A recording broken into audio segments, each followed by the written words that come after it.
Oh, Christmas, that magical time of the year, full of time-honored traditions, and one of my favorite traditions is watching Christmas movies. No, not those. I mean Christmas movies. Yeah, there's nothing quite like firing up the TV and spending the snowy afternoon watching a couple of classic Christmas movies. But I specifically say classic because I don't know about you guys, but there hasn't been a whole lot of new beloved Christmas movies as of late. It's not like the holiday hasn't gotten any less popular. Black Friday trampolines are as prevalent as ever. So, what's going on? Well, sit back as we try to answer the question, what happened to Christmas movies as a genre? Now, Christmas movies aren't exactly a new thing. They've been making them since the beginning of cinema. But as the years progressed, they became a bit bigger and more diverse in their presentation. You've got your standard Christmas affairs, your award-winning dramas, animated specials, rom-coms with posters that have a white background, whatever category this falls into, even horror movies that your weird cousin likes. I mean, hell, there are 2 full-blown networks that exist mostly to capitalize on the Christmas season.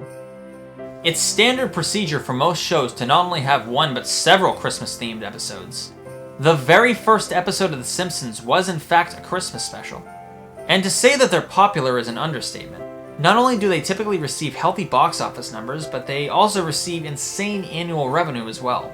Remember how Hugh Grant's character in About a Boy was loaded by getting residuals from an old Christmas song his dad wrote in the 50s? No, well, what happened in fact was that my dad wrote a song in 1958, and it's quite a famous song, and I basically live off the royalties of that.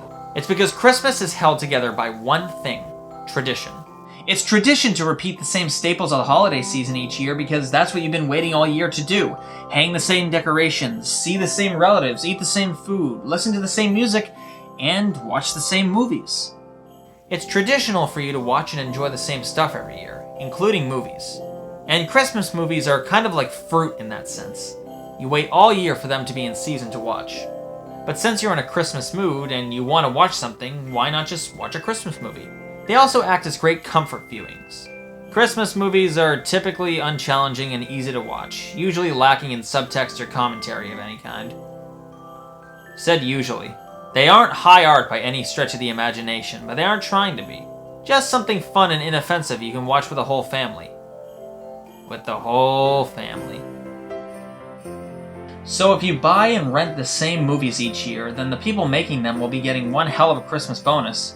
So to them, it's the gift that keeps on giving. Okay. Clark, that's the gift that keeps on giving the whole year. It's very similar to Christmas music in that way. When's the last time a new Christmas song was able to wiggle its way into the normal repertoire of songs? Hearing Bing Crosby, Frank Sinatra, and Mariah Carey are part of the Christmas experience at this point. So in summary, these movies, despite there still being an appetite for them, aren't made as much because the old ones generate enough money through streaming, renting, buying, and yada yada yada, that Hollywood doesn't feel the need to make more of them because they're still making plenty of money on the old ones. So I guess that answers that. Right? Well, there may be a little bit more to it than that. I mean, even when a pre-existing movie is still popular, it doesn't mean they stop making similar ones. Just because The Dark Knight still makes money doesn't stop them from making more Batman movies. The answer is a little more simple than you might think. Christmas movies, believe it or not, are actually kind of a gamble. Yes, they're popular, universally appealing, and easy to market. However, how long each year can you market them? That right there is the biggest obstacle for them. The Christmas season for most people is what, a month and a half? Well, that means you only have that month or so to release it and also compete with, once again, the movies everyone traditionally watches. And Christmas movies, as far as I can think of, are the only genre that operates like this, where it only remains popular for one period each year. Sure, Halloween kind of works in a similar way, but that's not necessarily people waiting to watch scary movies, more so an increase in interest to watch them. They still release horror movies all year round, it's only a higher volume around Halloween, not exclusive to the season. So I think at the end of the day, Christmas movies' greatest strength is also their greatest weakness. Tradition. It's tradition to watch the same movies over and over each season, but it's also tradition to only watch them during the holidays. For a lot of people, it feels unnatural to watch them outside of the holiday season.